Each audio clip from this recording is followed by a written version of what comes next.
Muchas gracias, Raúl.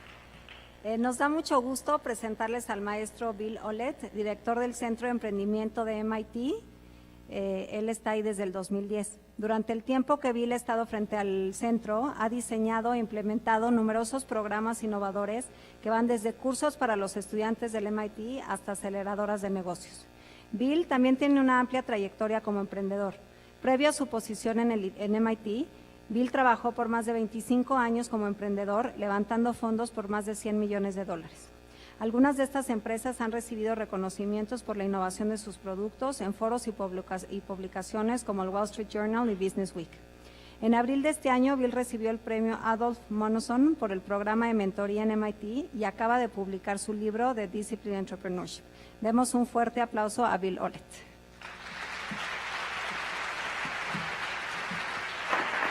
Thank you.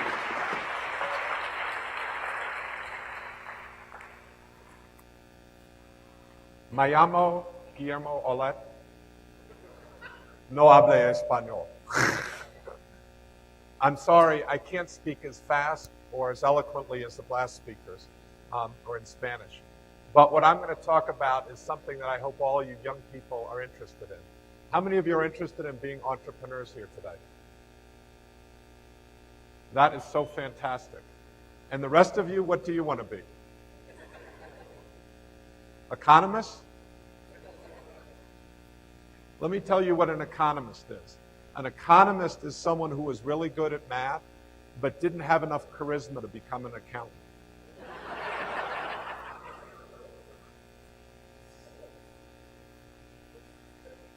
So I won't tell them to give it up. But there's another alternative. It's called entrepreneurship. And that's what I'm going to talk about today. It is, it's something that I was an entrepreneur.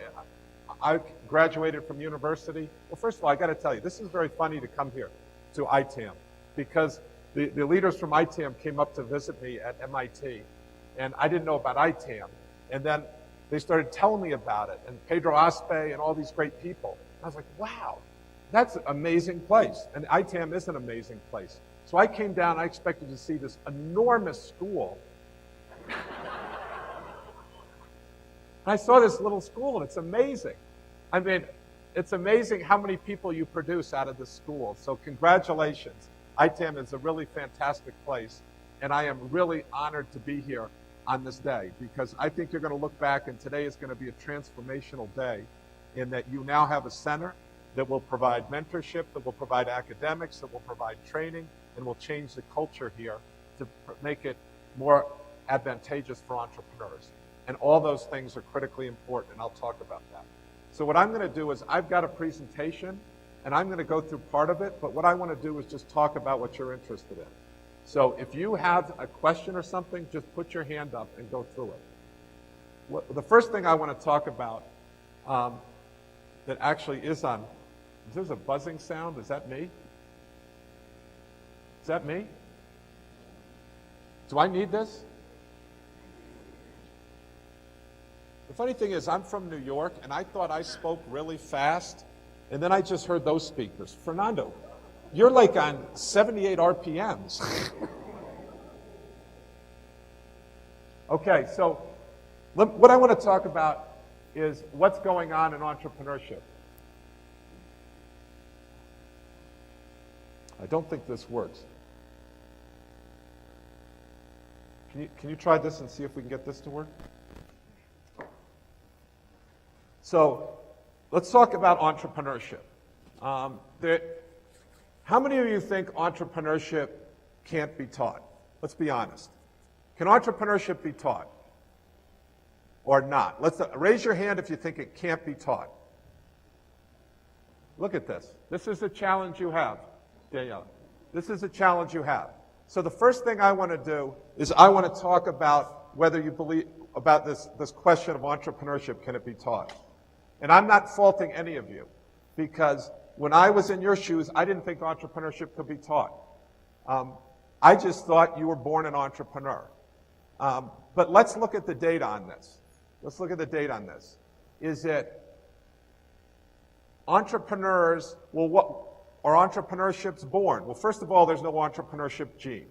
There's no entrepreneurship gene. There's no DNA that makes you an entrepreneur, unfortunately. But secondly is entrepreneurs are born into entrepreneurial families. That's just not true. That's what we call in the United States bull stuff. There's no data to back that up. There's no data to back that up. That if your parents were entrepreneurs, you're more likely to be entrepreneurs. There's no data to back that up. People just say these types of things. And then they say, oh, if you're an individualist and you break all the rules, you're more likely to be an entrepreneur. There's no data to back that up. First of all, teams, your individuals, this perception that entrepreneurs are intrepid individuals is not true. Successful entrepreneurship comes from teams. And teams are put together and they have different sets of skills. Let me give you another piece of data that's interesting. We like data at MIT.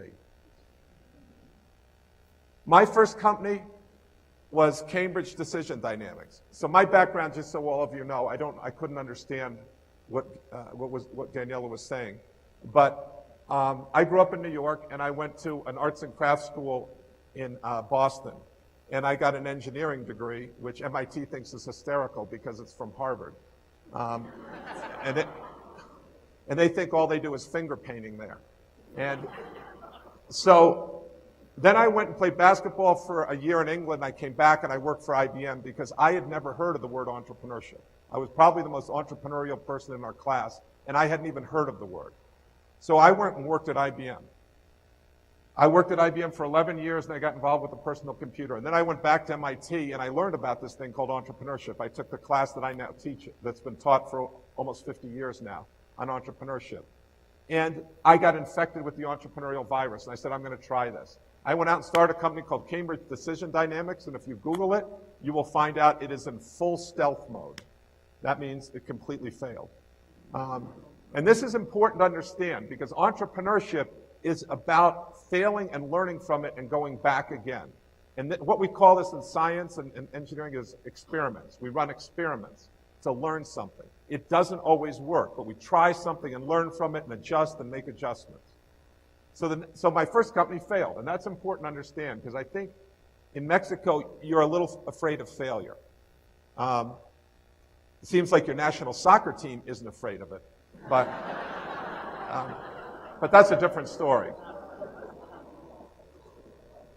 But you have to be willing to put yourself out there and be uncomfortable, go into places where you could fail and get your nose bloodied and come back the next day. And that's why it's good to have kind of a sports approach to in entrepreneurship, because you're going to have a tough day on Monday, and you got to come back to the company on Tuesday and be ready to go and defeat them on Tuesday with what you learned on Monday when you got beat.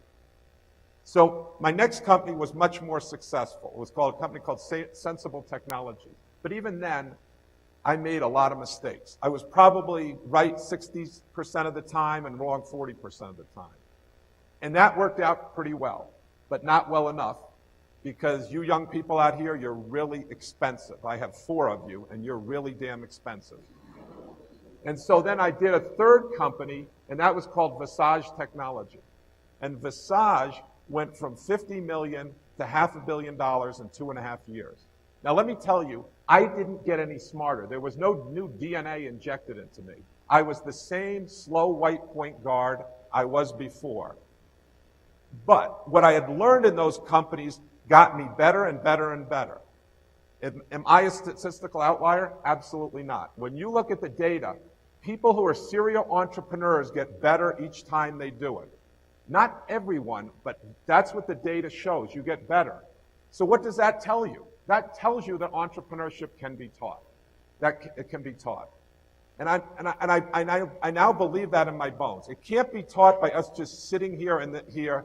It can't be just in a room. It has to be through the things you're going to get through the center. That you get the spirit of entrepreneurship through the cultural change. You get the skills in the room and through research. It's data-driven. But then you also get out and put it in the real world in training and get mentors so that it becomes practical and real-world capabilities. But there's no question in my mind. And I'll just tell you one last story that happened the weekend before this one. What is today? Tuesday. It was last weekend. And there was this friend of ours who teaches at Harvard Graduate School of Education, a renowned person, and I really like her a lot. And she said, you know, I'm interested to see your book because entrepreneurship can't be taught. And I said, well, you should read the book. And she goes, but I just know it can't be taught. And so we went through this whole thing about the data. And she goes, well, that's nice, but people were entrepreneurs before your book came out. So why do, you know? And I said, oh, that's true. He said, there were entrepreneurs. And you're right. And guess what? There were teachers before that were teaching well before there was a Harvard Graduate School of Education. So we ought to wipe that whole thing out. And guess what? Thomas Edison was doing engineering before there was engineering school. So we ought to wipe out MIT too. You get the point. Some people will get entrepreneurship. Some people will get teaching. Some people will get engineering kind of naturally, and they'll learn it, you know, out in the real world. But when we're talking about a large fraction of all of you learning how to be an entrepreneurs, it brings up a major problem, and that is entrepreneurship has to be taught at scale. It has to be taught at scale. That's why they're engineering schools. That's why they're teacher schools. It's not because there can't be any teachers. It's not because there can't be any engineers. It's because we have to do it at scale. Why do we have to do it at scale? Well, today, you know, and if you saw it in the Wall Street Journal, I wrote an op-ed. At that bastion of entrepreneurial fervor known as Yale University, that's sarcasm, which is built off the Oxford-Cambridge model that is different, you know, and I went to Harvard, it's the same model. They were training clergy, there was a clergy training people to become in the clergy. The motto at MIT is veritas, truth, knowledge. Knowledge will set you free. That's a totally different model than what we're talking about today. At MIT, the motto is mens manus, which means mind and hand. And why does that make a difference? Because MIT was set up in 1860s to train people for the Industrial Revolution. It is not actually a university. It does not have a law school or a medical school. It trains people to have an impact on the real world, just like what it was set up to do. It was a land-grant institute to have people build things, and that's what entrepreneurship is about. So all of a sudden, this has become in favor. Yale University, 20%. Quebec, 25%, and Quebec is below the national average in Canada. 25% of the young people want to become entrepreneurs. And I just heard the number here was in the MBA program. What was it? How many of the people want to be entrepreneurs? It's over 25%, I think. Someone gave you the number before. That's enormous. That is an enormous number. That's up from 0% when I went to college a long time ago. But, so why is that? Why does everybody want to be an entrepreneur now? Let me ask you all. Why do people want to be entrepreneurs? Why? Independence. I want to be my own boss. I don't mean to pick on you, but if you work if you think that being your own boss is easy, it isn't. It isn't. In fact, when I'm an entrepreneur, I'm my own boss. Not really. I work for the customer, and I work for the board of directors, and I work for my investors. The other one, so there's a little twist to that I'm going to build off in a second. The other one is I want to work my own hours. So if you want to be an entrepreneur, you get to work your own hours, all of them. Don't be an entrepreneur because you think it's easy. Don't be an entrepreneur. I'm going to come back to the point here is why you want to be an entrepreneur is because you control your own destiny. And that's what I think we're saying here is you control your own destiny. You don't have to go interview for a job. I always thought it was weird that I felt like I wouldn't do it anymore. I'd go interview for a job because I can create my own job. And I can create a much better job that I want, where I can change the world the way I want to do, than if someone could give me that job. And that's the approach that young people want to take. And they want to have an impact on the world. The other fact that's interesting here is that nothing All of you are well above average here. You're at ITAM. There's no question about it. Nothing will test your skills more than to be an entrepreneur. Any of you who have been an entrepreneur, how many of you have been entrepreneurs here before? You know exactly what I'm saying. Nothing will test your skills more than to be an entrepreneur. It is the hardest freaking job you will ever have, because your boss is in a lot of ways you, and you're going to be harder on yourself than anybody else, hopefully. The other thing that's very interesting now, going back to the data from our good friends the economists give us, is that the jobs aren't being created anymore by government or big companies. The jobs aren't being created in the legal area or the medical area, where over 2/3 of the jobs are created in the United States between 1980 and 2005 were by new companies. Not small companies, but by new companies. Over 2/3 of the jobs. So if you want to get a job, the best chance for you is to create your own job, because that's what somebody's going to do. So, and I want to differentiate here between what are, I can't help myself, but I'm going to have to do this. This is in the book, by the way. Because when we say entrepreneurship, let me define entrepreneurship. Entrepreneurship is you go in and you create a new organization where there is none before. And that organization is self-sustaining, and it carries on. It doesn't depend on government handouts. It doesn't depend on subsidies. It depends on you creating value and getting value from somebody else in return that exceeds that, so it's creating something where there was nothing before. But there's two types of entrepreneurship, and I think this is important. This isn't in the slides, but it is in the book. There's what we call SME, small medium enterprise entrepreneurships. What these companies are small companies that are going to stay small companies. This is people who are addressing local markets, and usually with a service to that local market. These are great things. But what I'm going to talk about now is higher risk. It's something called innovation-driven enterprise entrepreneurship, where there's some underlying innovation that you create, be it a technology, be it a new business model, be it a new process, that allows you to attack global markets. Because when I do that, my growth, in this case, what will happen in a local market is it'll be lower risk because I know the market, but I don't have an underlying innovation, and I'll kind of have linear growth, and then it will kind of tap out at some point. These, you have to take some risk, and this is revenue, and you actually might have some negative cash flow, or you get the cash flow, but then all of a sudden sales will take off, and there's no limit to the upside. Well, there's a limit, but it's a global limit. It's not comparable here. This is what we focus on. And this is what I talk about in the book, and what you should focus on here at ITAM. You can build small nail salons. You can build a pizza parlor. You can build a dry cleaning. That's not what we're talking about. We're talking about companies that have an underlying innovation that you can change the world with. And that's innovation-driven entrepreneurship. And today, what I understand is that Mexico has this, but it doesn't have enough of this. And I'm not saying, let me be clear, this isn't bad at all. This is actually very good, but you need more of this to have the right mix of entrepreneurship. And this is a type of entrepreneurship that I'm going to focus on. So does the little thing work now? It doesn't. Do you know anyone from a technology institute that can help with this?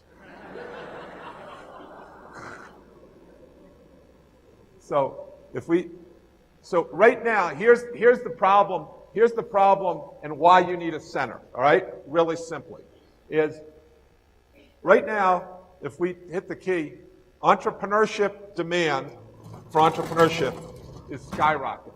As I was just talking about, you hit the key, it's taking off. It's some places as high as 40, 50% of the new students in school want to become entrepreneurs. But the problem is that our current way that we teach entrepreneurship does not scale well. It does not scale well. Why does it not scale well? It doesn't scale well for a few reasons. And this is rigorous entrepreneurship. Can you hit the key? So the demand looks like this, and the supply looks like this. Does this make our economists happy? There's a gap, and the market doesn't like a gap. So we should scale entrepreneurship education. But the problem with entrepreneurship education is it's first of all, it's contextual. They're working on a hydroponics system. They're working on a battery technology. They're working on a mobile app to share taxis. They're working on a system to empower women in Africa by bringing it. It's all different. So first of all, it's contextually different. Secondly, it's experiential. And you have to get people involved. And third, it's mentor-driven. You need it's mentor-intensive. And we don't have a great way. That makes it a problem. The second major problem here is that entrepreneurship hasn't been taken seriously as something that can be taught. Business schools have been around for about 100 years. And business schools have really picked up in the past 50 years. And if you want to go to teach at a business school and get tenure, you look for data.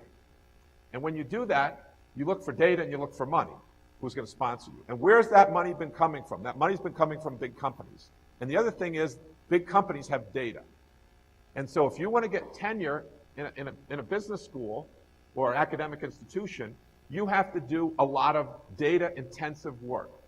And so what that leads to is there isn't a lot of data when you're in an entrepreneurial environment. The situation is chaotic, things are changing, you don't collect a lot of data. You'd much rather go look at Procter & Gamble's pricing or some financial statements for the last 10 years. That's a lot easier. But to understand new product development in an entrepreneurial environment, there's not a lot of data. So the field of entrepreneurship is really in its infancy. There has been some work done, but there's no kind of definitive works out there at this point until disciplined entrepreneurship. That's a joke.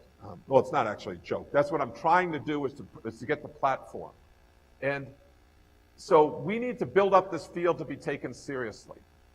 The third problem with entrepreneurship is it's easy to fake entrepreneurship education. It's easy to fake it. And what do I mean by that? I see it all the time.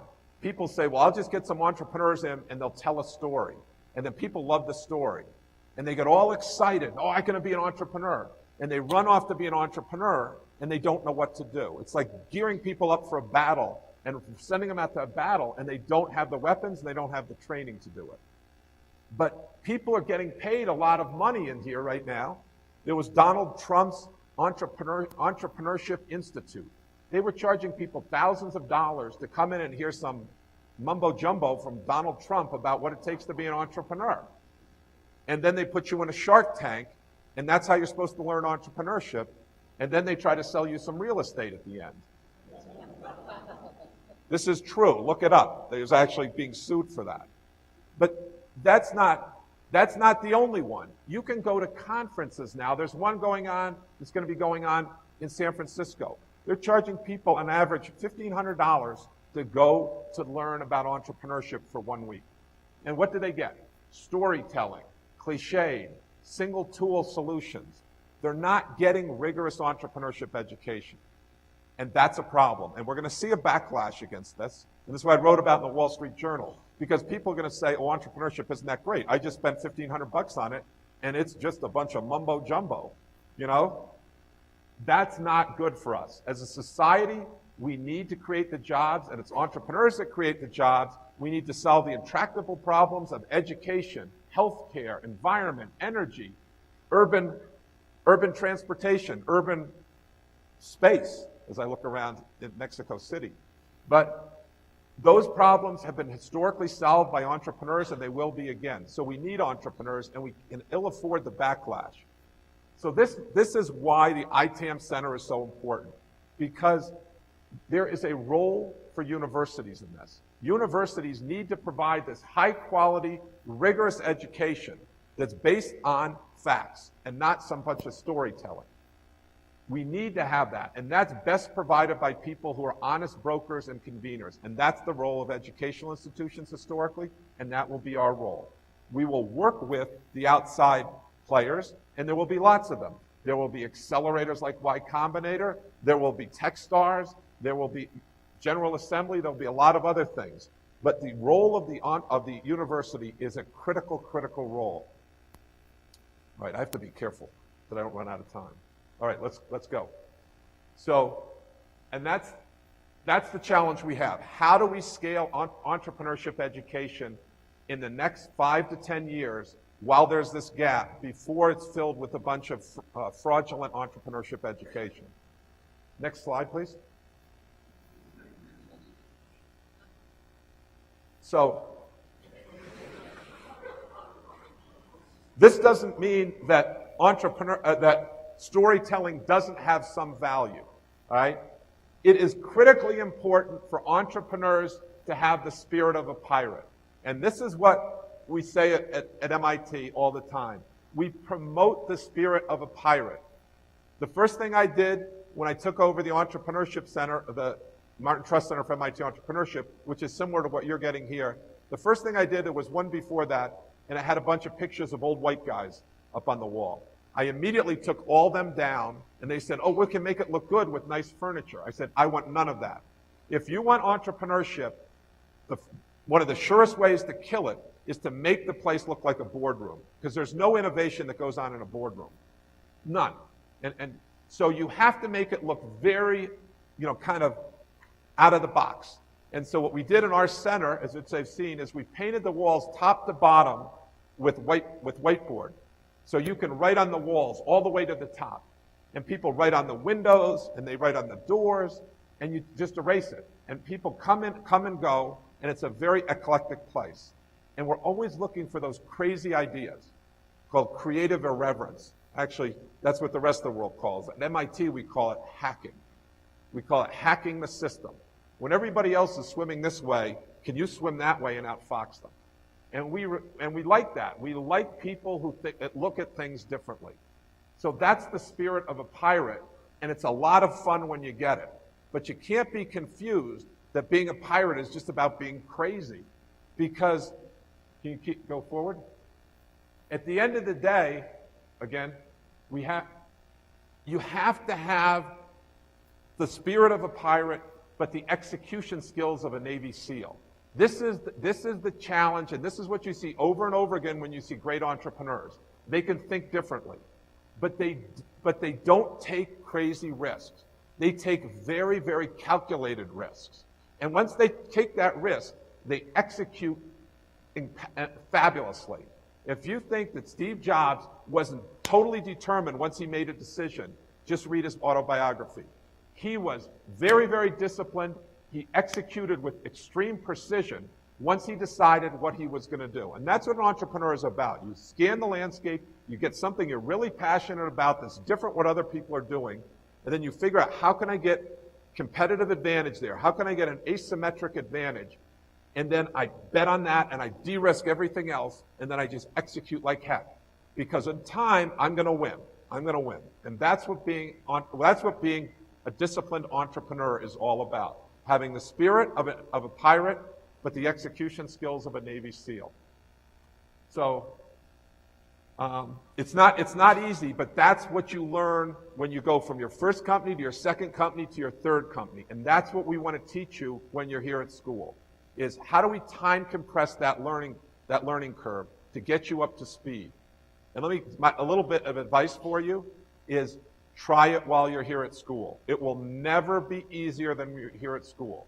We do research and we check with all the people who came out of our program. And they say, well, we'd like you to change this course. We wish you had another prize over here. We wish you had fellowship. But the one thing they all agree on is they said, I wished I had started earlier when I was at MIT. I wish I had started earlier. Why? Because you want to get that learning curve when you're at school. You want to crush that learning curve because it's much easier to fail here. You're going to have a better support structure. You're going to have your friends here. You're going to be able to find your team. And finding your team is probably the single most important thing that you're going to do. Ideas are easy. Ideas are cheap. It's execution that's hard. And executing has to do with getting the right team and then having the right process to go through to do that. So let me just give you very quickly. Go ahead.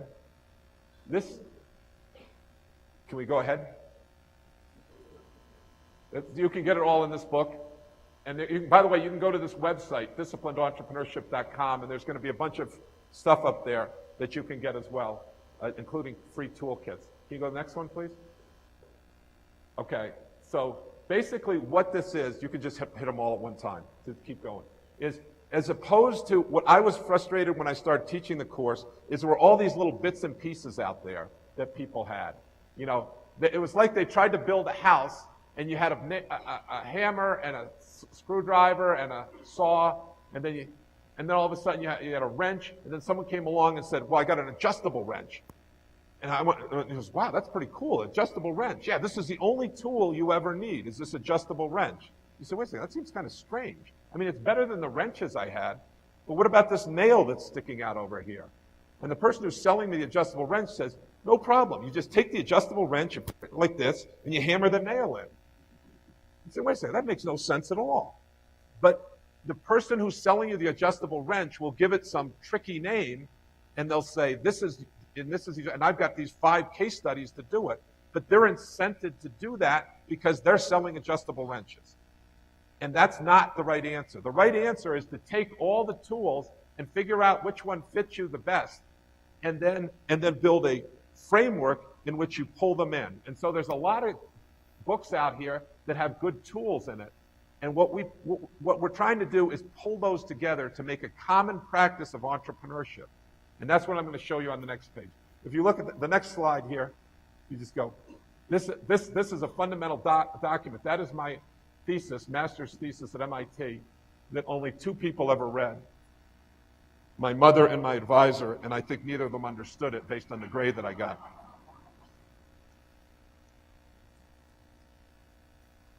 So this is not working.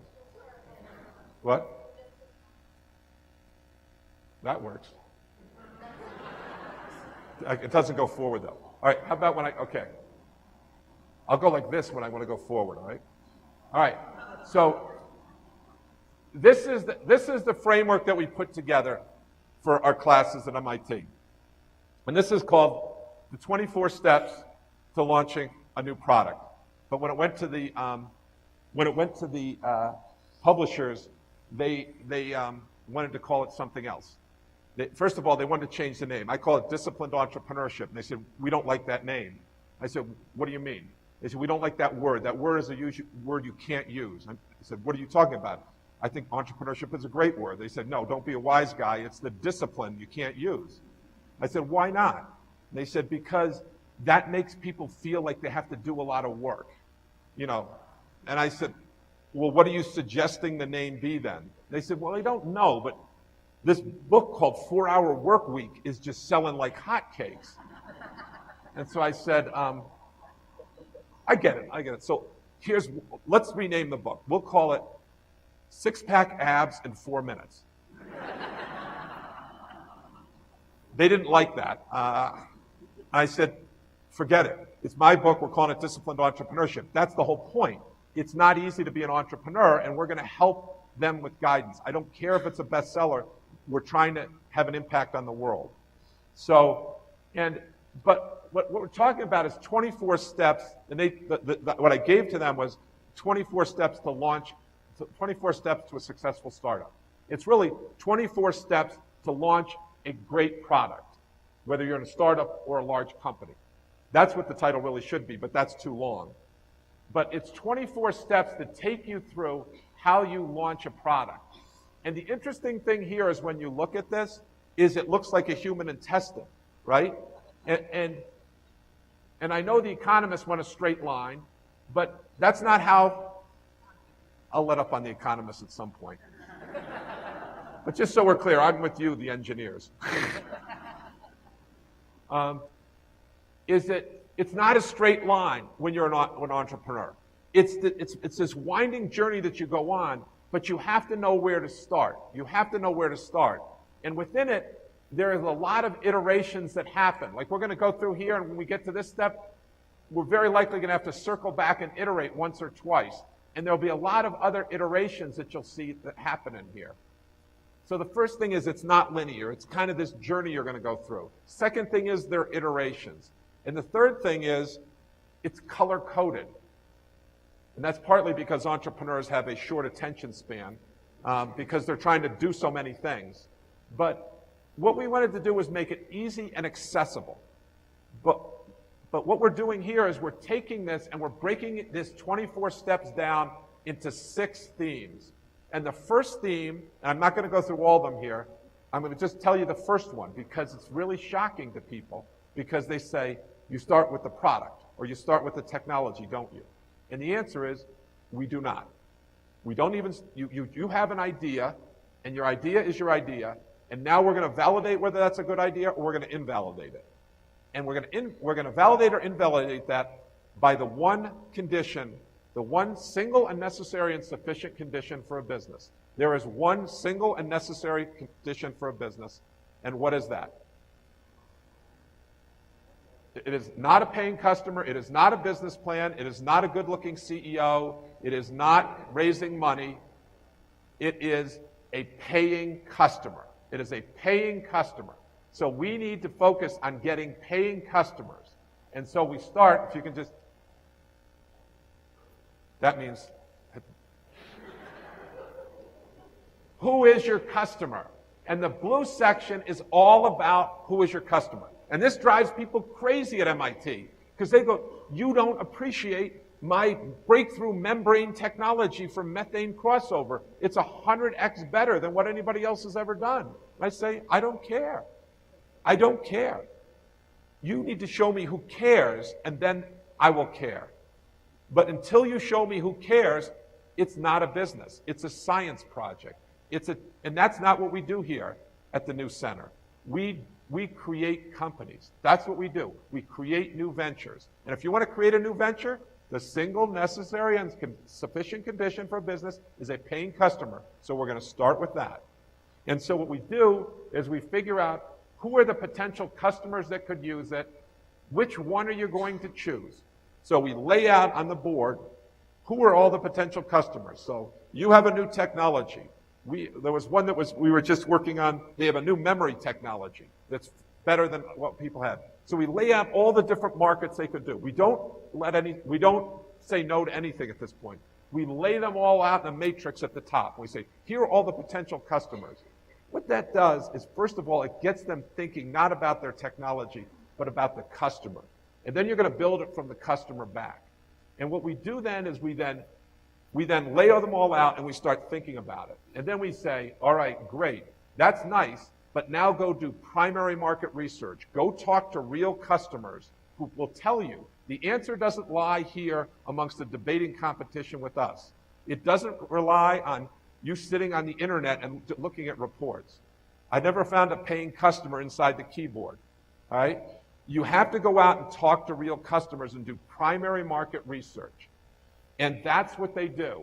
And then once they do that, they fill out the matrix, and then they have to choose one, and only one beachhead market to go after. And you say, but why one?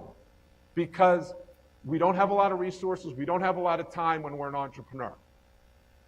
So we have to be very, very careful about how we spend it.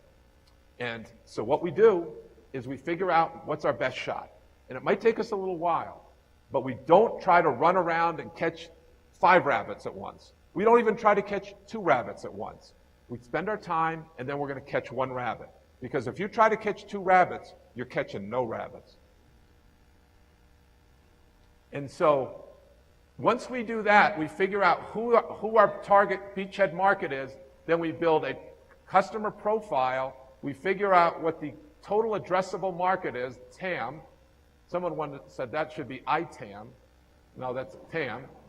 And then we figure out which one customer, one very specific customer, this is called a persona, best represents this market. And then we put that customer up and we understand that customer rationally, emotionally, socially. We can finish their sentences. That's when you know you're ready to start understanding about how to build a great company. You've got to walk in your customer's shoes, just like a great actor. And then later on, we're going to validate whether that's the right persona. But once we do this, we have the foundation to start to build a great company. And once we do that, then if we could just go to the next one, then we're going to say, what can we do for our customers? And those are the red steps. And then the next step is, how does your customer acquire the product? Because entrepreneurs, if you want to be disciplined, entrepreneurs get so excited that they can provide great value for their customers that they don't understand or rational about how hard it is to get customers. To acquire a new customer takes a lot of effort. They don't just beat down your door to get it. You have to spend time determining who the decision-making unit, what the decision-making process is, and then how you're going to sell to them. That's the gray. And then the next one is, how do you make money off your product? You'd be shocked that people don't get the unit economics right. They don't get the unit, and I'm not talking about building 5-year financial statements. I'm saying, how much does it cost to acquire what's the marginal cost of acquiring a new customer? And what's the lifetime value of that customer going to be for you once you get going in this? And then lifetime value is the sum of the profits, net present value back to today. This isn't hard to do, but it actually is kind of hard to do because you have to do a lot of primary market research, but the math is very easy. And then the last thing is, we build the product, and we build the product in a very efficient way. And that's how you succeed in entrepreneurship. Actually, I can't guarantee you're going to succeed because entrepreneurship is not an equation, it's not an algorithm. It will just dramatically improve your odds if you follow this disciplined process. So if we could just keep going. They scale your business, keep going. Okay, keep going. I wonder, keep going. Keep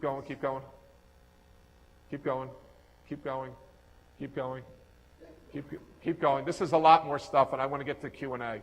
Keep going. All right. This is the last one, and then I want to go to Q&A.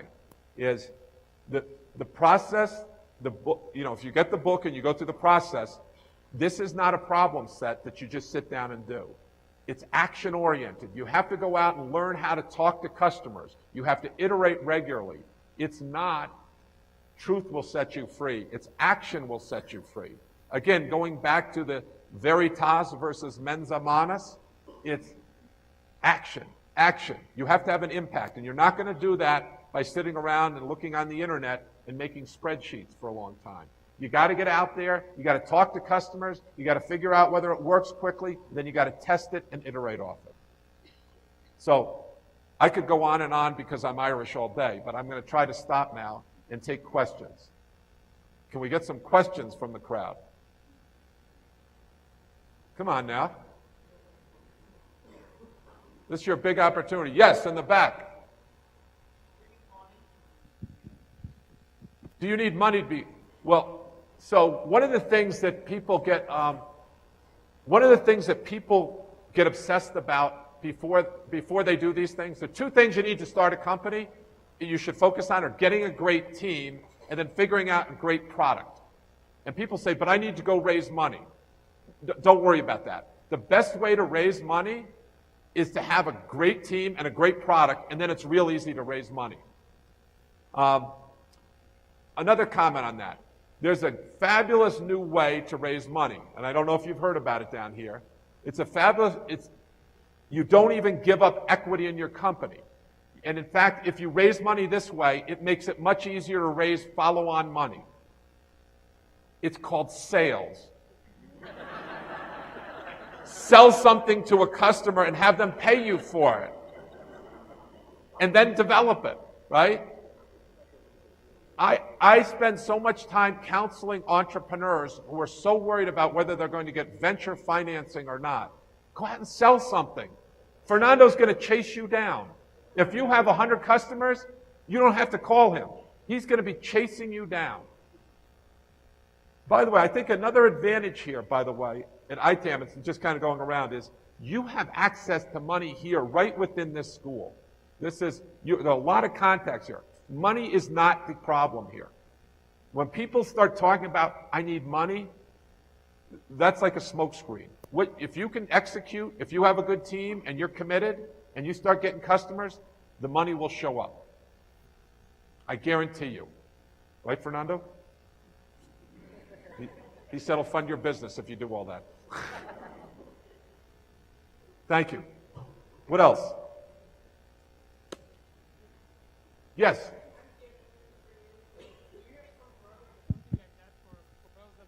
Are running a company that we are on the Do I have programs for you? something like that. Yes, so we actually do.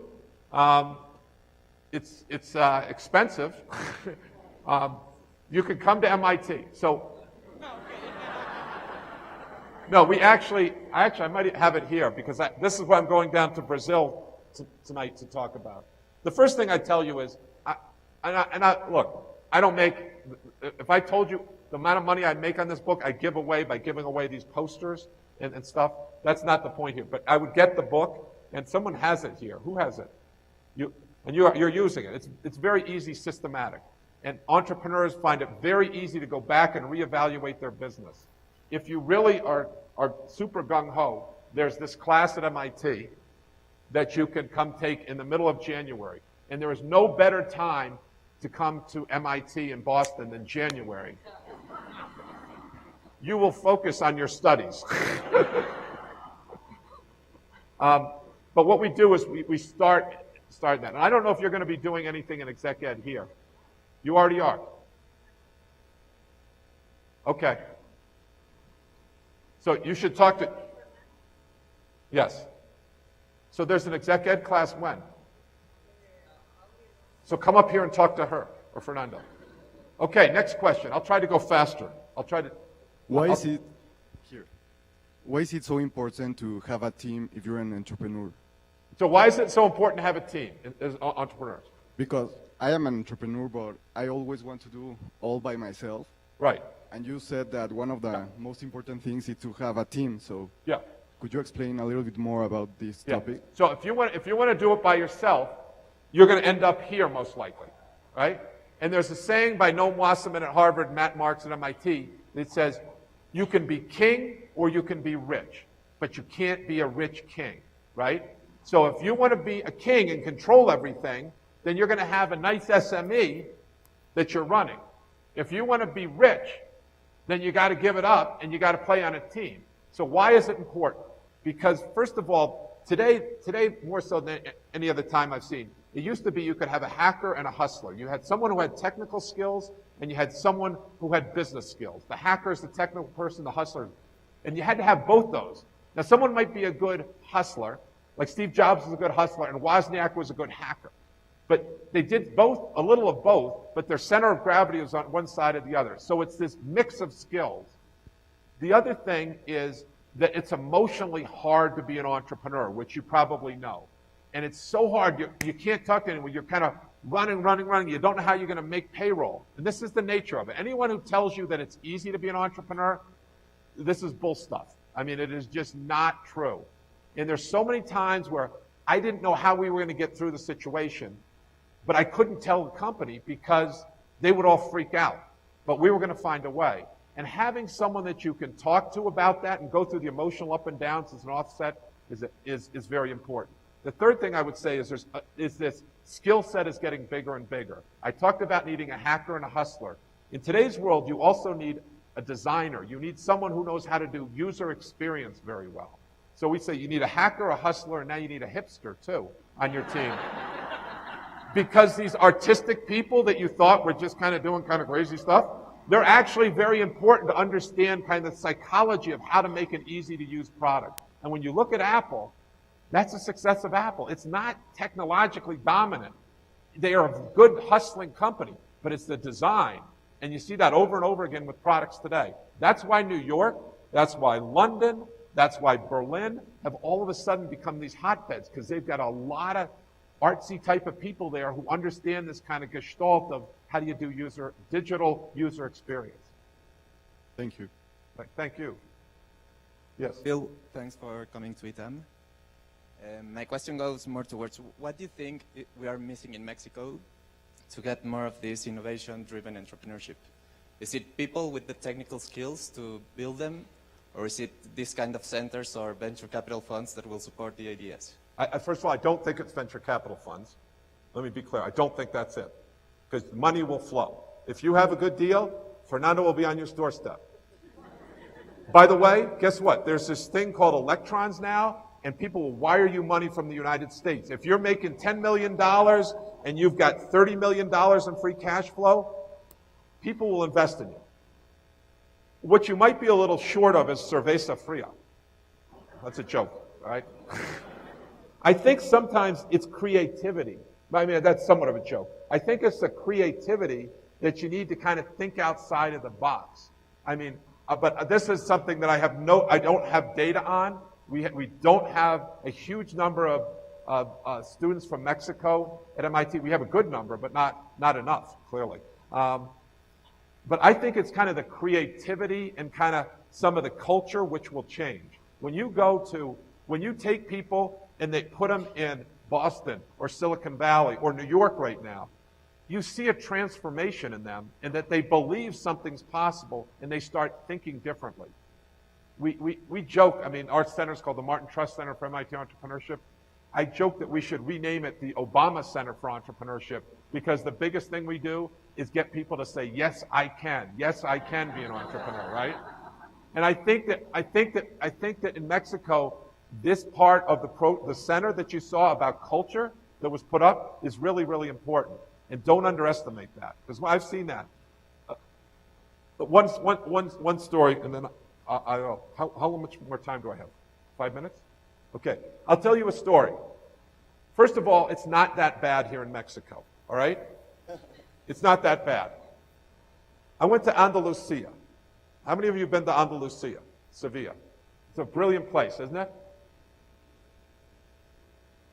In Andalusia, over 90% of the young people want to work for the government.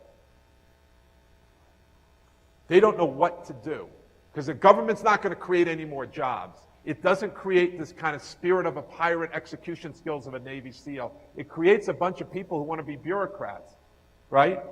And Andalusia is having a terrible time. Their economy is just in free fall. And yet they have to fundamentally change the culture. And yet, when I was there, they took me to a bullfight. And when the person who was a matador did a great job in the bullfight, I guess, because they picked the guy up and they put him on their shoulders and they carried him out after he got 2 ears thrown to the crowd. And I said, that was very interesting. You're celebrating that matador. Why are you celebrating that matador? And they said, we're celebrating that matador because he took great risk. And and he worked very hard to get to this point of excellence. He was excellent. He worked very hard to get to it. And when the moment came, he rose to the challenge and he did a terrific job. And I said, that's it. I mean, that's exactly what entrepreneurs do all the time. And yet I don't see you carrying entrepreneurs around on your shoulder. And I'm serious. They say entrepreneurs are taking advantage of other people. With that type of attitude, you're not going to have entrepreneurship. And so Mexico is not that bad, but you can do better when you see it. Entrepreneurs should be celebrated, and I think that's what you're seeing more and more so. Yes?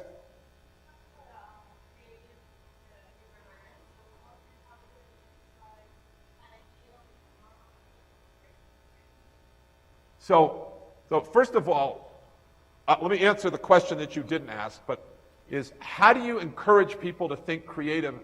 You know, how do you encourage creative irreverence? We have stickers, we do all that, but how do you get them, like after they do all that stuff, how do you get creative irreverence? How do you get people to think kind of wildly in a more systematic way? And you'll be surprised. What we do is we teach improv humor. We teach improv humor because, has anyone here done improv humor? Yeah, what's the first rule of improv humor? Don't say no. You always say yes and, yes and. And so when you're in a brainstorming session, you never say, that's a stupid idea. If someone says, I see green Martians, you say, yes, and I see the green Martians, and they're coming in from the door, and we could monetize them. You know, that's a bit extreme.